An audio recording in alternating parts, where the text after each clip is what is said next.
2024 was the year of Cailtin Clark, and I think it's about time that we all crown her as the face of basketball.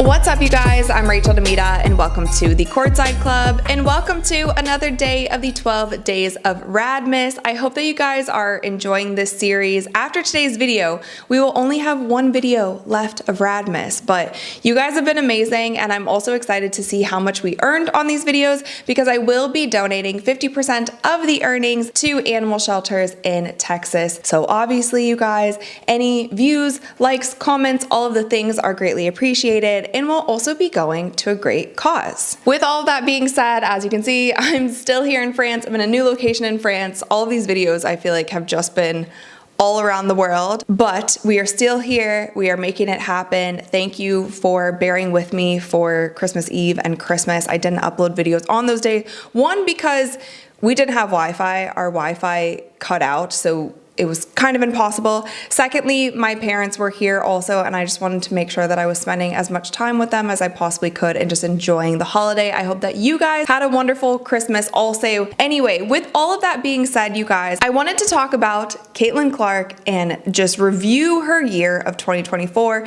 and also go over some of the awards that she just won this week. They announced them just a couple days before the holiday. So let's go over all of it, you guys. Firstly, Cailtin Clark was named AP Female Athlete of the Year following her impact on women's sports. This news was announced on Christmas Eve, and it says Cailtin Clark raised the profile of women's basketball to unprecedented levels in both the college ranks and the WNBA, and Tuesday she was named the AP Female Athlete of the Year for her impact on and off the court. They went on to talk about her leading Iowa to the National Championship Game, and then she became the #1 pick in the WNBA draft and then went on to win Rookie of the Year. From there, you guys, she has won so many awards and broken so many records. It's actually become a meme at this point because it's just crazy. People are putting together graphics and there's just so many things. We've went over so many of them this year on my channel, but the impact and just success that she has had this year is insane. It says a group of 74 sports journalists from the Associated Press and its members voted on the award.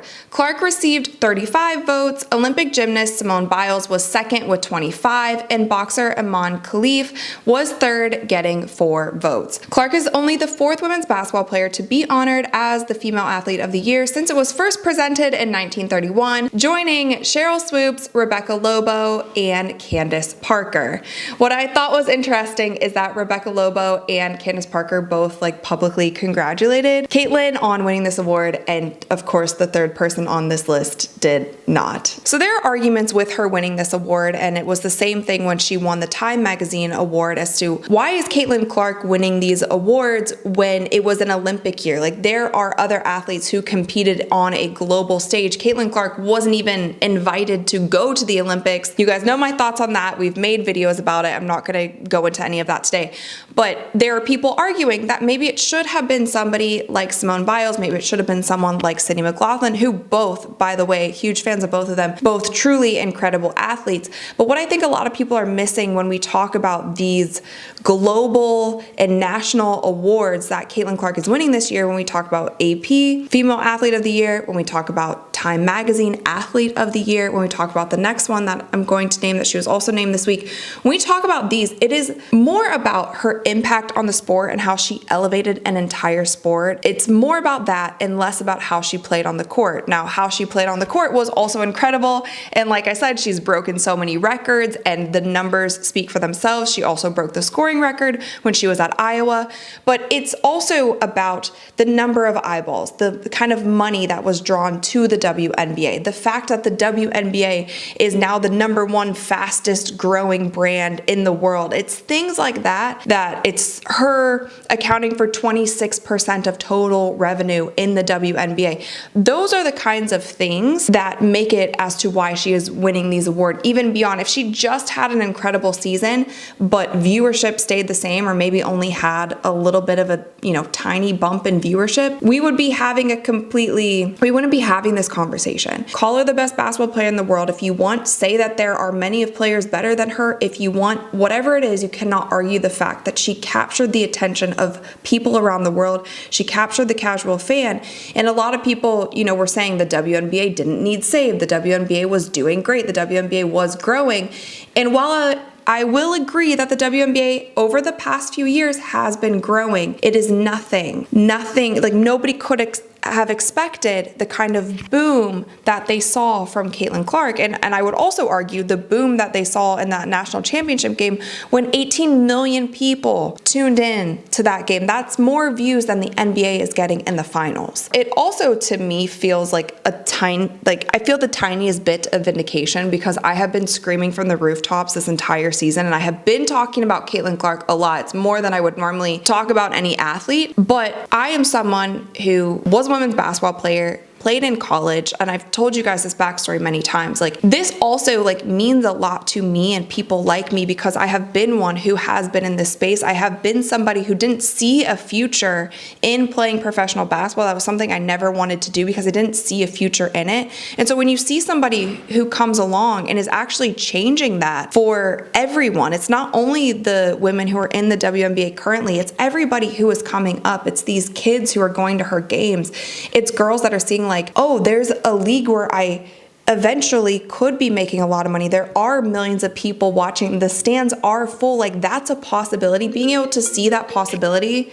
Sorry, I'm getting a call. It's just so important, and it's very similar. I feel like I was maybe too young to truly feel the Michael Jordan effect, but from everything that I've heard, it's very similar to that. Now, another award that Cailtin Clark just won this week is the 2024 Sports Business Journal Best Sports Business Athlete, and that went to Cailtin Clark. Now, there was a few things from this article that really stood out to me. One part of the article said that the WNBA eventually will schedule a fever game overseas due to Cailtin Clark's popularity. And I know that that was also a point that a lot of people were arguing, is that, Cailtin Clark does have such a rabid fan base within the United States, and she has definitely captured the audience here, but does she have that same effect overseas? And that was a lot of people's argument also for the Time Magazine Athlete of the Year, is oh, she doesn't have any global appeal. And I don't think that that's correct from what I've seen. I even posted a video kind of talking about this, and I had so many of you guys in the comments commenting from everywhere in the world that you guys are, and it's not just Europe. The comments were blowing me away. I had no clue that some of you who tune into my show are from all over the world. That's really cool for me to even say. You're tuning into my show to learn about Cailtin, you're fans of Cailtin. The WNBA eventually will schedule a fever game overseas. I think the sooner the better with that. I mean, the NBA schedules games overseas. I've been to their Team USA showcase game in Abu Dhabi. I will be going back to Abu Dhabi in March for their Knicks showcase game. The NBA is also holding a game in Paris at the end of next month. The NBA is holding games in Mexico. They are expanding quickly, and they're just doing it with kind of random teams. It's not one player that they need to focus on and highlight and send to a different place. Another point that I thought was interesting is this quote here. It said, "No one thought this day would ever come, an NBA team riding a WNBA team's coattails, but that's how Cailtin Clark has changed the world." The Indiana Fever are now a global brand that Indiana Pacers executives say that they can only hope to someday replicate, which once again proves why Clark is SBJ's choice as the best sports business athlete of the year for 2024. She has unlocked the power of women's athletics with a following that has drawn comparisons to Michael Jordan in his Chicago Bulls heyday. And kind of what I was saying earlier before I lost my train of thought because I was getting a phone call, I feel vindicated in a sense because I have been shouting from the rafters that we need to pay attention. We can't downplay this. This is such a big moment in time. She really has captured so many people. We see the Cailtin Clark effect. We see the money coming in. We see how this could be so just good for women in all sports, especially in the WNBA, for college women's basketball players, for girls coming up playing basketball. And the fact that maybe the WNBA didn't get it, I have many videos about that. You guys can go check that out. But the fact that she's now getting recognized from these kind of global brands and these brands and publications that are outside of the WNBA and the traditional, it has gotten to the point where she is so good, she is so honored, she is so so celebrated and decorated now with all of these awards and different things that it cannot be denied. It can't be denied at this point if everyone is saying it but a small little group. It really, like, this small little group is clearly the one that is in the wrong at this point and is just not able to see what the reality is and see the greatness of Cailtin. So the last thing I want to touch on, when you think back on 2024 and you think back on the year that was Caitlin Clark's year, it was just a perfect storm of things, and I don't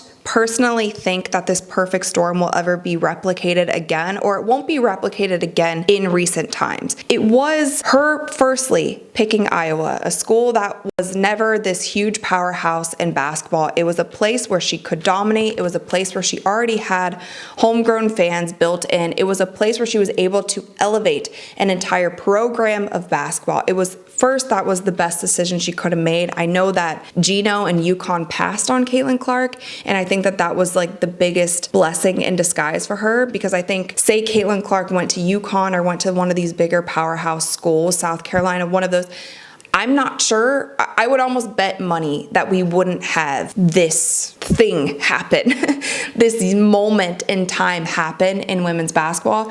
It started there. It started organically. She built fans and she built this frenzy around her organically. It wasn't the media pushing her on any of us. It was fans organically hearing about her, seeing her highlights, being at games, being like, what is this buzz? Who is this girl? Who is this girl taking 2 steps over half court and launching it? Who is, like, what is going on here? And then that happens more and more in the social media and the spirals. And then it goes, you know, back to the rivalries that she had in college. And then she gets that national championship game and 18 million people tune in. And Iowa did not pull it off. South Carolina did. And they had a fantastic season. But it was like, it went from that, and it went from those 18 million people tuning in to then 2 weeks later getting drafted and going to the WNBA, and then we see her play like within a month or something after just coming off of that college game. And then she went through an entire WNBA season. She didn't miss a game. She didn't get injured. There was a lot of things, like I said in the beginning of this video, it's so much about skill because she did play so very well. But it's so much just about the impact, the interest, what is this, the newness of all of it that really just elevated the league, elevated women's basketball, it elevated Cailtin herself. And so I think all of these awards are so well deserved. We haven't seen anything like this. I think it's exactly what the WNBA needed. And it's crazy now that the Indiana Pacers, not Fever, the Indiana Pacers, an NBA team that has been around and that has had legends play on their team, is now looking to the Fever to see how they can improve and they can grow their team. Like, this is something for the entirety of the WNBA that we have never seen. And so I think it's all great. I just wanted to reflect on that, share my points. You guys, of course, let me know what you think in the comments below. Thumbs up this video if you enjoyed it, and click that little subscribe button because we have one more video left of Radmas, and I hope that you guys love it. So subscribe, hit the little bell, make sure that you don't miss it. And with that, you guys, I will see you tomorrow. Uina.